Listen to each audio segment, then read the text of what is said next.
ദൈവതിരുനാമത്തിന് മഹത്വമുണ്ടാകട്ടെ.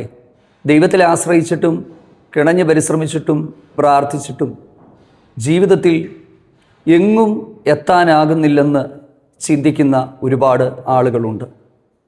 അത് അഭിഷേകത്തിൻ്റെ പ്രശ്നമോ ദൈവകൃപയില്ലാത്തതോ ഒന്നും അല്ല. അതിനുള്ള ഒരു ഉത്തരം 56 സങ്കീർത്തനത്തിൻ്റെ 8 വാക്യത്തിൽ ദാവീദ് പറയുന്നുണ്ട്. നീ എൻ്റെ ഉഴൽച്ചകളെ എണ്ണുന്നു. You count my wandering, you number my wandering. എൻ്റെ ജീവിതത്തിലെ അലച്ചിലുകൾ, എൻ്റെ ജീവിതത്തിലെ ലക്ഷ്യമില്ലാതെ പോകുന്നത് പോലെയുള്ള സാഹചര്യങ്ങൾ ദൈവമേ നീ അത് അറിയുന്നു. എൻ്റെ കണ്ണുനീർ നിൻ്റെ തുരുത്തിയിൽ ആക്കി വയ്ക്കണമേ, അത് നിൻ്റെ പുസ്തകത്തിൽ ഇല്ലയോ? ഇങ്ങനെയൊക്കെയുള്ള ഒരു സാഹചര്യത്തിലൂടെ നമ്മൾ കടന്നു പോകുമെന്നല്ല, പോയിട്ടുണ്ടാകും. ചിലർ ആഴ്ചകളോളം, ചിലർ മാസങ്ങളോളം, ചിലർ വർഷങ്ങളോളം ഇങ്ങനെ ലക്ഷ്യമില്ലാതെ സ്വന്തം വീട് പോലും വിട്ട് ഇറങ്ങി പോകേണ്ടി വരുന്ന ഒരുപാട് ആളുകളുണ്ട്. അവരോടൊക്കെയുള്ള ദൈവത്തിൻ്റെ ആത്മാവിൻ്റെ ഒരു സന്ദേശമാണ് ഇന്ന് നിങ്ങളുമായിട്ട് പങ്കുവെക്കുവാനായിട്ട് ആഗ്രഹിക്കുന്നത്. എൻ്റെ ഒരു സ്നേഹിതനായ ഒരു ദൈവദാസനുണ്ട്. അദ്ദേഹത്തിന് സ്വന്തമായിട്ടുള്ള വീടും സാഹചര്യങ്ങളും എല്ലാം ഉണ്ടായിട്ട് അദ്ദേഹത്തിന് ഒരു പ്രത്യേക സാഹചര്യത്തിൽ വീട്ടിൽ നിന്ന് ഇറങ്ങിപ്പോകേണ്ടതായിട്ട് വന്നു. എല്ലാ സാധനങ്ങളും എടുത്ത് ഒരു വേദനകരമായ സാഹചര്യത്തിൽ ഇറങ്ങിപ്പോയി. പല സ്ഥലങ്ങളിൽ മാറി മാറി വാടകയ്ക്ക് അദ്ദേഹം താമസിച്ചു. അദ്ദേഹം എന്നോട് പറഞ്ഞത്, ഒരു ദിവസം രാത്രിയിൽ താൻ ദൈവത്തോട് ചോദിച്ച, ദൈവമേ എനിക്കൊരു വിശ്രാമം ദൈവം ഒരുക്കിയില്ലേ? ഞാൻ എൻ്റെ കുഞ്ഞുങ്ങളുമായിട്ട് എങ്ങോട്ടാണ് പോകേണ്ടുന്നത്? പ്രിയപ്പെട്ടവരെ, അത്ഭുതകരമായ ചില വഴികൾ ദൈവം അദ്ദേഹത്തിന് വേണ്ടി ഒരുക്കി. ദൈവം മടക്കി കൊണ്ടുവന്ന് ആ വീട്ടിൽ തന്നെ പാർപ്പിച്ചു. ഇങ്ങനെയുള്ള ഒരുപാട് സംഭവങ്ങൾ നമ്മുടെ മുമ്പിലുണ്ട്. നമ്മളൊരു കാര്യം മനസ്സിലാക്കണം. വേദപുസ്തകത്തിൽ നമ്മൾ ശ്രദ്ധാപൂർവം പഠിച്ചാൽ ദൈവകരങ്ങളിൽ ഉപയോഗിക്കപ്പെട്ടിട്ടുള്ള അഭിഷിക്തന്മാരും ദൈവദാസന്മാരുടെ എല്ലാം ജീവിതത്തിൽ ഇങ്ങനെയുള്ള ചില അലച്ചിലിൻ്റെ കാലഘട്ടം ഉണ്ടായിട്ടുണ്ട്. യോസഫ്, യാക്കോബ്, ഓരോരുത്തരെ നിങ്ങളെടുത്ത് നോക്കുക. അതിൻ്റെ അർത്ഥം എന്താണ്? ഇങ്ങനെ ഒരു സാഹചര്യത്തിൽ നമ്മൾ കടന്നു പോകുമ്പോൾ നമുക്ക് ചെയ്യാൻ പറ്റുന്ന കുറച്ച് കാര്യങ്ങളുണ്ട്. അത് ചെയ്യുക. അതെന്തൊക്കെയാണെന്ന് ഇന്ന് വചനത്തിലൂടെ ഞാൻ പങ്കുവെക്കാം. 2, ദൈവോദ്ദേശത്തെ നന്നായി മനസ്സിലാക്കുക. എൻ്റെ പ്രിയപ്പെട്ടവരെ, നമ്മൾ പ്രതീക്ഷിക്കുന്നത് പോലെ ആയിരിക്കണമെന്നില്ല നമ്മുടെ ജീവിതം. എന്തിനേറെ പറയുന്നു, അഭിഷേകവും ദൈവകൃപയും ഒക്കെയുള്ള ശക്തമായി ദൈവകരങ്ങളിൽ ഉപയോഗിക്കപ്പെട്ട അപ്പോസ്തലന്മാർ. പൗലോസിൻ്റെ വാക്കുകളൊന്ന് ശ്രദ്ധിക്കുക. ഉണ്ണാനും ഉടുക്കാനുമില്ലാതെ, സ്ഥിരവാസമില്ലാതെ ലോകത്തിൽ ചപ്പുപോലെ ചവറുപോലെ ഞങ്ങളായി തീർന്നിരിക്കുന്നുവെന്ന് പറഞ്ഞിട്ടുള്ള ഭാഗങ്ങൾ ബൈബിളിലുണ്ട്. 1 കൊരിന്ത്യർ 4:11 മുതലുള്ള വാക്യങ്ങളിലാണ്. അപ്പോൾ നമ്മുടെയൊക്കെ ജീവിതത്തിൻ്റെ സാഹചര്യങ്ങളിൽ നമ്മൾ ഇങ്ങനെ ഒരു പ്രത്യേക കാലഘട്ടം എല്ലാ ദൈവഭക്തന്മാരുടെ ജീവിതത്തിലുമുണ്ട്. അങ്ങനെ ഒരു കാലഘട്ടത്തിലൂടെ അഭിഷേക തൈലം ശിരസിൽ വീണ ദാവീദിനും കടന്നു പോകേണ്ടതായിട്ട് വന്നു. അതെന്തൊക്കെയാണെന്നുള്ളത് ഞാൻ നിങ്ങളോട് പങ്കുവെക്കാം. 56 സങ്കീർത്തനത്തിൽ നിന്നുള്ള ചില ചിന്തകളാണ് നിങ്ങളുമായിട്ട് പങ്കുവെക്കുവാനായിട്ട് കർത്താവിൻ്റെ കൃപയിൽ ശരണപ്പെടുന്നത്. 56 സങ്കീർത്തനം വായിക്കുമ്പോൾ, ദൈവമേ മനുഷ്യരെന്നെ വിഴുങ്ങാനായിട്ട് പോവുകയാണ്, ഇടവിടാതെ അവരെന്നോട് പൊരുതി എന്നെ ഞെരുക്കുകയാണ്.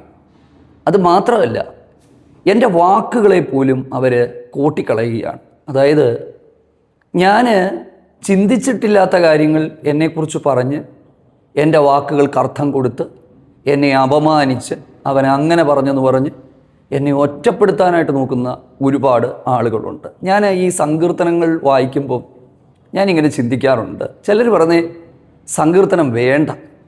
പക്ഷെ നമ്മുടെ നിത്യജീവിതത്തോട്, ജീവിതത്തിൻ്റെ പച്ചയായ യാഥാർത്ഥ്യങ്ങളോട് വളരെ പൊരുത്തപ്പെട്ടു പോകുന്ന അനുഭവങ്ങളാണ് സങ്കീർത്തനത്തിൽ രേഖപ്പെടുത്തിയിരിക്കുന്നത് മുഴുവനും. അപ്പം ഇങ്ങനെയൊരു സാഹചര്യത്തിലൂടെ നിങ്ങൾ കടന്നു പോകുന്നുണ്ടെങ്കിൽ ഒരു കാര്യം ഞാൻ ഉറപ്പായിട്ട് പറയാം, ഇതിൻ്റെ പിന്നാലെ ചില ദൈവപ്രവർത്തികൾ, ചില നന്മകൾ വരുന്നുണ്ട്. അങ്ങനെയുള്ള സാഹചര്യങ്ങളിൽ ദാവീദ് ദൈവത്തിൽ ആശ്രയിച്ച് എഴുതിയ സങ്കീർത്തനങ്ങൾ നമുക്കിന്നും പ്രചോദനമായി മാറുകയാണ്. എൻ്റെ ജീവിതത്തിൽ ഇങ്ങനെയൊക്കെയുള്ള ഒത്തിരി സാഹചര്യത്തിൽ ഞാൻ പോയിട്ടുണ്ട്, മുമ്പ് ഞാൻ പറഞ്ഞിട്ടുണ്ട്. പക്ഷെ കഴിഞ്ഞ ദിവസം ഞാൻ ഒരാളോട് പറഞ്ഞു, അങ്ങനെ ഒരു സാഹചര്യത്തിൽ പോയതുകൊണ്ടാണ് ദൈവത്തിൽ ആശ്രയിക്കാനും ആത്മീക വെളിപ്പാടുകൾ പ്രാപിക്കാനും വചനം മനസ്സിലാക്കാനും ഇത്തരത്തിൽ അനുഭവങ്ങളിൽ നിന്ന് ദൈവവചനം പ്രസംഗിക്കാനായിട്ട് കഴിയുന്നത്. പണ്ടൊരാൾ പറഞ്ഞു, ഒന്നുകിൽ അനുഭവിച്ചിട്ട് ദൈവവചനം പ്രസംഗിക്കണം, ഇല്ലെങ്കിൽ ദൈവവചനം പ്രസംഗിച്ചിട്ട് അനുഭവിക്കണം. ഇതിലേതെങ്കിലും ഒന്നിലൂടെ കടന്നുപോയാലേ പറ്റുകയുള്ളൂ. 56-ാം സങ്കീർത്തനം, ആ സങ്കീർത്തനത്തിൻ്റെ ടൈറ്റിലിൽ രേഖപ്പെടുത്തിയിരിക്കുന്നത് ഫെലിസ്ത്യർ അവനെ ഗത്തിൽ വെച്ച് പിടിച്ചപ്പോൾ ചമച്ചൊരു സങ്കീർത്തനമാണ്. അവിടെ വെച്ചാണ് അദ്ദേഹം പറഞ്ഞത്, നീ എൻ്റെ ഉഴൽച്ചകളെ എണ്ണുന്നു, എൻ്റെ കണ്ണുനീര് നിൻ്റെ തുരുത്തിയിൽ ഇല്ലയോ. ചില സമയത്ത് ഞാനിങ്ങനെ ചിന്തിക്കാറുണ്ട്, നമുക്ക് കരയാനും പ്രാർത്ഥിക്കാനും അല്ലാതെ മറ്റൊന്നും നമുക്കറിയില്ല. എന്തെങ്കിലും അറിയാവുന്നത് ദൈവസന്നിധിയിൽ ഇരിക്കുക, കരയുക, പ്രാർത്ഥിക്കുക. പക്ഷേ ആ കണ്ണുനീര് പോലും തുരുത്തിയിലാക്കി അത് നിൻ്റെ പുസ്തകത്തിലില്ലയോ. അതായത് ദൈവം ഈ കരച്ചിലും കണ്ണുനീരും ഉള്ളിലെ ഞരക്കങ്ങളും നിലവിളിയുമെല്ലാം തൻ്റെ റെക്കോർഡിൽ ദൈവം അത് റെക്കോർഡാക്കി, അല്ലെങ്കിൽ ദൈവം അതിനെ പുസ്തകത്തിലാക്കി ദൈവം എഴുതി വച്ചിരിക്കുന്നു എന്ന് നമ്മൾ മനസ്സിലാക്കണം. എൻ്റെ പ്രിയപ്പെട്ടവർ, ഈ കണ്ണുനീരിനും വേദനകൾക്കുമെല്ലാം മറുപടി എണ്ണമിട്ട് എണ്ണമിട്ട് എണ്ണമിട്ട് ദൈവം നമുക്ക് തരുന്ന ദിവസങ്ങൾ ഉണ്ടെന്നുള്ളത് വചനത്തിൽ നിന്നുകൊണ്ട് ഞാൻ ആത്മാവിൽ നിങ്ങളോട് പറയട്ടെ. എന്തായിരുന്നു ദാവീദിൻ്റെ ജീവിതത്തിലെ ഉഴൽച്ചകൾ? ഞാൻ കുറച്ചു മുമ്പ് പറഞ്ഞതുപോലെ അദ്ദേഹം അഭിഷേകമില്ലാത്ത ആളല്ല, ദൈവകൃപയില്ലാത്ത ആളല്ല, ദൈവശബ്ദം കേൾക്കാത്ത ആളല്ല. പക്ഷേ എന്ന് അഭിഷേകവും ദൈവകൃപയും തൻ്റെ മേൽ വന്നു, അന്ന് തൻ്റെ ജീവിതത്തിൽ പ്രതിസന്ധികൾ ആരംഭിച്ചു. മല്ലനായ ഗോലിയാത്തിനെ കൊന്നപ്പോൾ മുതൽ അസൂയ തുടങ്ങി. ദാവീദ് 10,000 കൊന്നു, ശൗൽ 1000 കൊന്നുവെന്ന് ആളുകൾ വിളിച്ചു പറഞ്ഞപ്പോൾ ദാവീദിൻ്റെ നിലനിൽപ്പ് തന്നെ അപകടത്തിലായി. കൊട്ടാരം വിട്ടുള്ള ഓട്ടമാണ്. ആ ഓട്ടം ഒരു സ്ഥലത്തിലൊന്നുമല്ല, വയലിൽ ഒളിക്കുന്നു, ഗത്തിലേക്ക് പോകുന്നു. ഇപ്പോൾ ഈ ഒരു സങ്കീർത്തനം ഗത്തിൽ വെച്ച് ചമച്ച സങ്കീർത്തനമാണ്. എന്താണ് ആ സങ്കീർത്തനത്തിൻ്റെ പശ്ചാത്തലം? ഗത്തിൽ ഒന്നിലധികം പ്രാവശ്യം ദാവീദ് പോയിട്ടുണ്ട്. പക്ഷേ ഈ സങ്കീർത്തനം രേഖപ്പെടുത്തിയിരിക്കുന്ന, അല്ലെങ്കിൽ ഈ സങ്കീർത്തനം താൻ എഴുതിയത് ഗത്ത് രാജാവായ ആഖീഷിൻ്റെ മുമ്പിൽ താൻ കൊണ്ടുവരപ്പെട്ടു, പിടിക്കപ്പെട്ടു. ഇവനല്ലേ ദാവീദെന്ന് ചോദിച്ച് ആ ഒരു പശ്ചാത്തലം 1 ശമൂവേൽ 21-ാം അധ്യായത്തിൻ്റെ 10 മുതലുള്ള വാക്യങ്ങളിലാണ്. ഞാൻ ആ സംഭവം ഒന്ന് വിവരിക്കാം, ഒന്ന് പറയാതിരിക്കാൻ പറ്റില്ല. അഭിഷേകവും ദൈവകൃപയും ഉള്ളവൻ പിടിക്കപ്പെട്ടു. ഗത്ത് രാജാവായ ആഖീഷിൻ്റെ മുമ്പിൽ താൻ വന്ന് നിൽക്കുകയാണ്. അന്നേരം ഒരു വഴിയുമില്ല, ഒരു നിവൃത്തിയില്ല. പെട്ടെന്ന് താൻ ഇങ്ങനെ കഥകിലൊക്കെ എഴുതി തുപ്പലൊക്കെ ഒലിപ്പിച്ച് ഭ്രാന്തനെ പോലെ അഭിനയിക്കേണ്ടതായിട്ട് വന്നു. ആ ഒരു അഭിനയം കണ്ടപ്പോൾ ഗത്ത് രാജാവായ ആഖീശ് ചോദിക്കുകയാണ്, ഇവിടെ ഭ്രാന്തന്മാരില്ലാഞ്ഞിട്ടാണോ ഇവനെ ഇവിടെ കൊണ്ടുവന്നു? അങ്ങനെ അവിടുന്ന് തലനാരിഴയ്ക്ക് രക്ഷപ്പെട്ടു. ആ ഒരു പശ്ചാത്തലത്തിൽ എഴുതിയ സങ്കീർത്തനമാണെന്നാണ് പറയുന്നത്. അവിടുന്ന് അദ്ദേഹം അതുല്ലാം ഗുഹയിലേക്ക് പോകുന്നു, പിന്നീട് മോവാബ് രാജാവിൻ്റെ അരികിലേക്ക് പോകുന്നു. അതിനുശേഷം പിന്നീട് അദ്ദേഹം സീഫ് മലനാട്ടിലെ ദുർഗങ്ങളിലേക്ക് പോകുന്നു, പിന്നീട് ഏൻഗതിയിലേക്ക് പോകുന്നു. പല സ്ഥലത്തും പിടിക്കപ്പെടാനായിട്ടുള്ള സാഹചര്യങ്ങൾ വരുന്നു. പക്ഷെ ആ സമയത്തൊന്നും ശത്രുവിൻ്റെ കയ്യിലേക്ക് ദൈവം ഏൽപ്പിച്ചു കൊടുക്കുന്നില്ല. നോക്കിക്കേ, മുഴുവനും അലച്ചിലാണ്, മുഴുവനും ഓട്ടം മാത്രമാണ്. അതുകൊണ്ടാണ് പറയുന്നത്, നീ എൻ്റെ ഉഴൽച്ചകളെ എണ്ണുന്നു. You count my wandering. ലക്ഷ്യമില്ല, അനിശ്ചിതത്വമാണ്, എങ്ങോട്ട് പോകണമെന്നറിയത്തില്ല. നമ്മുടെയൊക്കെ ജീവിതത്തിലും ചിലപ്പോൾ ഇങ്ങനെയൊരു സാഹചര്യം, സമാധാനം നഷ്ടപ്പെട്ടു പോകുന്ന അന്തരീക്ഷം, വിശ്രമമില്ലാത്ത സമയങ്ങൾ, ഓട്ടം, ഒന്നു മാറി രോഗങ്ങൾ, പ്രശ്നങ്ങൾ, ഒരു പ്രശ്നം പരിഹരിക്കുമ്പോൾ അടുത്ത പ്രശ്നം. ഇങ്ങനെ ഒരു പ്രത്യേകമായ കാലഘട്ടങ്ങളിൽ നമ്മളായിത്തീരുമ്പോൾ ആ സമയത്ത് നമ്മൾ എന്താണ് ചെയ്യേണ്ടുന്നത്? നമ്മൾ വിലപിച്ച് സങ്കടപ്പെട്ട് ദൈവത്തോട് പിറുപിറുത്ത് ഞാനിനി പ്രാർത്ഥിക്കുന്നില്ല, ഞാനിനി ആരാധനയ്ക്ക് പോകുന്നില്ല, ദൈവം എന്നെ കാണുന്നില്ല, ഞാൻ വഞ്ചിക്കപ്പെട്ടു, ഞാൻ ചതിക്കപ്പെട്ടു, എൻ്റെ ജീവിതം നശിപ്പിക്കപ്പെട്ടു. അങ്ങനെയൊന്നും ചിന്തിക്കരുത്. അങ്ങനെ ചിന്തിച്ചാണ് നിങ്ങൾ പോകുന്നതെങ്കിൽ നിങ്ങൾക്കൊരിക്കലും ഒരു സ്ഥലത്തും എത്താനായിട്ട് കഴിയില്ല. പക്ഷേ ആ സമയത്തും ദൈവകൃപയിൽ ആശ്രയിക്കുക എന്നുള്ള ഒരു കാര്യമാണ്. അതാണ് അദ്ദേഹം ഇവിടെ ചെയ്യുന്നത്. 56-ന്റെ 1-ാമത്തെ വാക്യം, ദൈവമേ എന്നോട് കൃപ തോന്നണമേ. സത്യത്തിൽ ദൈവകൃപ എന്ന് പറയുന്നത് എന്താണ്?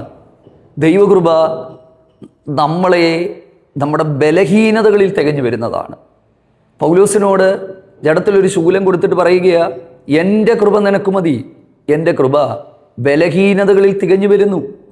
ചിലതിലൂടെ കടന്നു പോകുമ്പോഴും ആ ദൈവകൃപ നമ്മളെ നിലനിർത്തുന്നതാണ്. കൃപ ലഭിച്ചവളെ, അല്ലെങ്കിൽ കൃപ ലഭിച്ചവളെ നിനക്ക് വന്ദനം, മറിയയ്ക്ക് കൊടുത്ത അമ്മ മറിയത്തിന് ദൈവദൂതൻ അമ്മ മറിയത്തോട് പറഞ്ഞ വാക്കുകളാണിത്. എന്തായിരുന്ന ദൈവകൃപ? ഉദരത്തിൽ യേശു കർത്താവിനെ വഹിച്ചുകൊണ്ട് കിലോമീറ്ററുകൾ യാത്ര ചെയ്യുവാനും പ്രതിസന്ധികളുടെ മുമ്പിൽ ദൈവപുത്രന് ജനനം കൊടുക്കുവാനും തനിക്ക് തൻ്റെ മേൽ പകർന്നതാണ് ദൈവകൃപ. ദൈവകൃപ എന്ന് പറയുന്നത് പ്രശ്നങ്ങൾ ഇല്ലാത്ത ഒരവസ്ഥയല്ല. പ്രശ്നങ്ങളുടെ നടുവിലും ആ പ്രശ്നങ്ങളെ തരണം ചെയ്തുകൊണ്ട് പോകാനായിട്ട് നമ്മളെ സഹായിക്കുന്നതാണ് ദൈവകൃപ എന്ന് പറയുന്നത്. ദൈവകൃപ നമ്മൾ ജഡത്തിൽ ആശ്രയിക്കുന്നവരല്ല, നമ്മൾ കൃപയിൽ ആശ്രയിക്കുന്നവരാണ്. അവിടെ വെച്ച് താനും പറയുകയാണ്, ദൈവമേ എന്നോട് കൃപ തോന്നണമേ. എന്തിനാണ് എന്നോട് കൃപ തോന്നുന്നത്? മനുഷ്യൻ എന്നെ വിഴുങ്ങാൻ പോവുകയാണ്. ചെറിയ പ്രശ്നമൊന്നുമല്ല, അടിച്ചെന്നോ ഉപദ്രവിച്ചെന്നോ എന്നെ വേദനിപ്പിച്ചെന്നോ എന്ന് മാത്രമല്ല, ജീവനോടെ വിഴുങ്ങാനായിട്ട് പോവുകയാണ്. പുതിയ നിയമത്തിലേക്ക് വരുമ്പോൾ പിശാച്, നിങ്ങളുടെ പ്രതിയോഗിയായ പിശാച് ആരെ വിഴുങ്ങണമെന്ന് വെച്ച് ചുറ്റി സഞ്ചരിക്കുന്നതെന്നാണ്. അപ്പം ചില സമയത്ത് മുഴുവനായി ഇല്ലാതാക്കാനായിട്ടാണ് ശ്രമിക്കുന്നത്. പക്ഷേ അവിടെയും ഏൽപ്പിച്ച് കൊടുക്കാത്ത ഒരു ദൈവമുണ്ടെന്ന് നമ്മൾ നന്നായി മനസ്സിലാക്കണം. പൈശാചിക ശക്തികളും ഇരുളിൻ്റെ ശക്തികളും ഒക്കെ പല സമയങ്ങളിലും എന്നെയും നിങ്ങളെയും മുഴുവനായി വിഴുങ്ങാനായിട്ട് ശ്രമിക്കുമ്പോൾ താൻ ദൈവത്തോട് കൃപയ്ക്ക് വേണ്ടി അപേക്ഷിക്കുകയാണ്. അപ്പോൾ ഒന്നാമത് കൃപയ്ക്ക് വേണ്ടി അപേക്ഷിക്കുക, ദൈവത്തിന് സ്തോത്രം, അതിനുവേണ്ടി ഏൽപ്പിച്ചു കൊടുക്കുക എന്നുള്ളതാണ്. അടുത്തത്, എന്നോട് പൊരുതുന്നു, ഇടവിടാതെ എന്നെ ഞെരുക്കുന്നു. അടുത്തത്, ഞാൻ ഭയപ്പെടുന്ന നാളിൽ നിന്നിൽ ആശ്രയിക്കും. കണ്ടോ, ഒരു ഭയാനകമായ ഒരവസ്ഥയിലൂടെ താൻ കടന്നുപോയി. ദാവീദ് എപ്പോഴും ഒന്നും അങ്ങനെ ഭയപ്പെടുന്ന ഒരാളല്ല. പക്ഷെ ഗത്ത് രാജാവായ ആഖീശിൻ്റെ മുമ്പിൽ ദാവീദ് വളരെ ഭയപ്പെട്ടു പോയി എന്നാണ് എഴുതിയിരിക്കുന്നത്. ഞാൻ ഈ പറഞ്ഞ വാക്യങ്ങൾ നിങ്ങൾ നോക്കിയാൽ മതി. 1 ശമൂവേൽ 21:10 മുതലുള്ള വാക്യങ്ങളിൽ ദാവീദ് വളരെ ഭയപ്പെട്ടു പോയി. ചെറിയൊരു ഭയമൊന്നുമല്ല. പക്ഷേ ഈ ഭയപ്പെട്ടപ്പോഴും എന്തു ചെയ്യാൻ പറ്റും? Lord, I trust in you, ഞാൻ അങ്ങിൽ ആശ്രയിക്കുകയാണ്. നമുക്ക് ഒരുമിച്ച് ചേർന്ന് ദൈവത്തോട് പറയാം, കർത്താവേ, അങ്ങയുടെ കൃപയിൽ ഞങ്ങൾ ആശ്രയിക്കുന്നു, അങ്ങിൽ ഞാൻ ആശ്രയിക്കുന്നു. ഞാൻ ഭയപ്പെടുകയില്ല, ജഡത്തിന് എന്നോട് എന്ത് ചെയ്യുവാൻ കഴിയും? ഈ ഒരു വിശ്വാസം നമ്മുടെ ഉള്ളിൽ എപ്പോഴും ഉണ്ടാകണം. ദൈവം അറിയാതെ എൻ്റെ ജീവിതത്തിലൊന്നും സംഭവിക്കത്തില്ല. ദൈവത്തിൽ ആശ്രയിക്കുന്ന എന്നെ വിഴുങ്ങാൻ ഒരു പിശാചിനും കഴിയത്തില്ല. ജഡത്തിന് എന്നോട് എന്ത് ചെയ്യാൻ കഴിയും? ദൈവത്തിന് സ്തോത്രം. അടുത്തത്, ഇടവിടാതെ അവർ എൻ്റെ വാക്കുകളെ കൂട്ടിക്കളയുകയാണ്. നോക്കിക്കേ, ഇത് പല സമയത്തും ഉണ്ടാകാറുണ്ട്. പറയാത്ത കാര്യങ്ങൾ പറഞ്ഞു എന്ന് വരുത്തുന്നു, ഇല്ലാത്ത അർത്ഥം കൊടുക്കുന്നു, വാക്കുകൾ പിടിച്ചുകൊണ്ട് അപമാനിക്കുന്നു. അങ്ങനെയൊക്കെ എത്രയോ ദൈവഭക്തന്മാരുടെ മനസ്സുകൾ മുറിവേൽക്കപ്പെട്ടിട്ടുണ്ട്. ചിലരൊക്കെ അതുകൊണ്ട് ഞാനിപ്പോൾ ഇനി ആരോടും അധികം സംസാരിക്കുന്നില്ലെന്ന് പോലും പറയുന്ന ആളുകളുണ്ട്. സത്യമല്ലേ? യേശുവിനെ പോലും വാക്കിൽ കൊടുക്കേണ്ടതിന് പരീശന്മാരും ശാസ്ത്രിമാരും ഒക്കെ പിന്നാലെ നടന്നിട്ടുണ്ട്. ഇപ്പം ഇന്ന് ശരിക്കും ഈ ഒരു ആത്മീക ലോകത്തിലേക്ക് നമ്മൾ നോക്കുമ്പോൾ തുറന്നൊന്നും പറയാൻ പറ്റാത്ത കാര്യങ്ങളാണ്. കാരണം വായിൽ നിന്ന് എന്തെങ്കിലുമൊക്കെ ഒന്ന് വീഴാനായിട്ട് ശ്രദ്ധിച്ച് നോക്കിയിരിക്കുകയാണ്. ദൈവത്തിന് സ്തോത്രം. പക്ഷേ ഇതിലൂടെ എല്ലാം താൻ കടന്നു പോകുമ്പോഴും ഞാൻ ആ ഭാഗങ്ങളൊന്നും വിവരിക്കുന്നില്ല. എൻ്റെ പ്രാണനായി പതിയിരിക്കുന്നു, കാലടികളെ നോക്കിക്കൊണ്ടിരിക്കുന്നു. അവൻ എവിടെയെങ്കിലും വീഴുന്നുണ്ടോ? ഇവൻ എന്താണ് സംഭവിക്കാനായിട്ട് പോകുന്നത്? നോക്കിക്കൊണ്ടിരിക്കുന്ന ആളുകൾ. പക്ഷെ താൻ പറയുകയാണ്, ദൈവമേ, നീ എൻ്റെ ഉഴൽച്ചകളെ എണ്ണുന്നു, എൻ്റെ കണ്ണുനീർ നിൻ്റെ തുരുത്തിയിൽ ആക്കി വയ്ക്കണം. എൻ്റെ പ്രിയപ്പെട്ടവരെ, കണ്ണുനീരിനെ ഓർക്കുന്ന ഒരു ദൈവമുണ്ട്. കരയാൻ തയ്യാറാകുക, കണ്ണുനീരോടെ പ്രാർത്ഥിക്കാൻ തയ്യാറാകുക. ദൈവത്തിന് സ്തോത്രം. നമുക്കൊന്നിനും പറ്റത്തില്ലെങ്കിലും കണ്ണുനീരൊഴുക്കാൻ പറ്റും. ആ കണ്ണുനീരിൽ മറുപടി ഉണ്ടെന്നുള്ള കാര്യം 100% ഉറപ്പാണ്. എൻ്റെ കണ്ണുനീർ നിൻ്റെ തുരുത്തിയിൽ ആക്കണമേ. ചിലർ പറയുന്നത് പുരുഷന്മാർ കരയുന്നത് നാണക്കേടാണ്. ഒരിക്കലുമല്ല. ഒന്ന് കരയുന്നത് നല്ലതാണ്. ഒന്ന് മുറിയിലേക്ക് കയറി കഥ കടച്ച് കർത്താവായ യേശു ക്രിസ്തുവിനെക്കുറിച്ച് പോലും പറയുന്നത്, എബ്രായ ലേഖനത്തിൽ തന്നെ മരണത്തിൽ നിന്ന് രക്ഷിക്കുവാൻ കഴിയുന്നവനോട് ഉറച്ച നിലവിളിയോടും കണ്ണുനീരോടും കൂടി അഭയയാചന കഴിച്ചു, ഉത്തരം ലഭിച്ചു എന്നല്ലേ. അപ്പോൾ പറ്റുമെങ്കിൽ ഒരു മുറിക്കകത്തേക്ക് കയറി കഥ കടച്ച് ഒരു വലിയ വായിലൊന്ന് വിളിച്ചു കൂവി കരഞ്ഞാലും ഒരു പ്രശ്നമില്ല. അതിന് മറുപടിയുണ്ട്. കരയുന്നതൊരു കുറച്ചിലല്ല, കരയുന്നത് ഒരു അനുഗ്രഹമാണ്. ഇന്ന് ഈ അനുഗ്രഹിക്കപ്പെട്ട പല തലമുറകളെയും നമ്മൾ ശ്രദ്ധിച്ചാൽ അവരുടെ മാതാപിതാക്കന്മാർ വേദനകളിൽ അവരൊക്കെ കരയുകയും കണ്ണുനീരൊഴുക്കുകയും ആ കണ്ണുനീരിൽ ദൈവം അവർക്ക് വേണ്ടി ഇറങ്ങി വരികയും ചെയ്തു. ഈ തുരുത്തിയിൽ കണ്ണുനീരാക്കണം എന്നൊക്കെ പറഞ്ഞാൽ അതിനൊരു ചരിത്രപരമായ പശ്ചാത്തലമുണ്ട് കേട്ടോ. അതായത് റോമക്കാരുടെ ഇടയിൽ ഉറ്റവരുടെ വേർപാടിൽ കണ്ണുനീര് അവർ ചെറിയ പാത്രങ്ങളിലാക്കി വെക്കുകയും ആ പാത്രങ്ങൾ അവരുടെ സംസ്കാരത്തിൻ്റെ സമയങ്ങളിൽ പിന്നീട് കല്ലറകളിൽ അവരോടുള്ള സ്നേഹാദരവിൻ്റെ ഒരു അടയാളമായി അവിടെ കൊണ്ടുവന്ന് അർപ്പിക്കുകയും ചെയ്യുമായിരുന്നു എന്ന് പറയുന്നുണ്ട്. പക്ഷെങ്കിൽ ഇവിടെ ദൈവത്തോട് പറയുകയാണ്, ദൈവമേ, എൻ്റെ കണ്ണുനീര് നിൻ്റെ പാത്രത്തിലാക്കണം. ഏറ്റവും അത്ഭുതകരമായൊരു വാക്യം, അത് നിൻ്റെ പുസ്തകത്തിൽ ഇല്ലയോ. കണ്ണുനീരെങ്ങനെയാണ് പുസ്തകത്തിലാക്കുന്നത്? ഞാനതിൻ്റെ അർത്ഥം വ്യാഖ്യാനിച്ച് നിങ്ങളോട് പറയാം.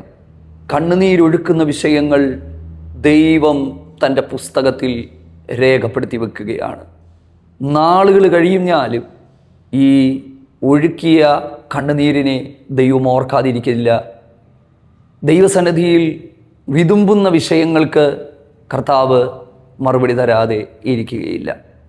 അടുത്തത്, ഞാൻ വിളിച്ചപേക്ഷിക്കുമ്പോൾ തന്നെ എൻ്റെ ശത്രുക്കൾ പിന്തിരിയുന്നു. ദൈവം എനിക്ക് അനുകൂലമാണെന്ന് ഞാൻ അറിയും. ഈ ഒരൊറ്റ കാര്യം നമ്മളൊന്ന് ഉറപ്പുവരുത്തിയാൽ മതി. ദൈവം അനുകൂലമെങ്കിൽ പ്രതികൂലമാരാണ്. കർത്താവെ, മറ്റാരും എനിക്ക് അനുകൂലമല്ലെങ്കിലും എൻ്റെ ദൈവം എനിക്കൊന്ന് അനുകൂലമായി തീർന്നാൽ മാത്രം മതി. ദൈവത്തിൻ്റെ പക്ഷത്ത് നിൽക്കാൻ തയ്യാറാകുക പ്രിയമുള്ളവർ. ഈ ഒരു കാര്യം ഉറപ്പാക്കുക. ദൈവശബ്ദത്തിലൂടെ, ദൈവിക ആലോചനകളിലൂടെ, ദൈവിക അരുളപ്പാടുകളിലൂടെ ഒരു കാര്യം ഉറപ്പാക്കണം, എൻ്റെ ദൈവം എനിക്ക് അനുകൂലമാണ്. ദൈവം പ്രതികൂലമാണെങ്കിൽ പിന്നെ ലോകത്തിൽ ആരും നമുക്ക് അനുകൂലമായിട്ട് ഒരു കാര്യമില്ല.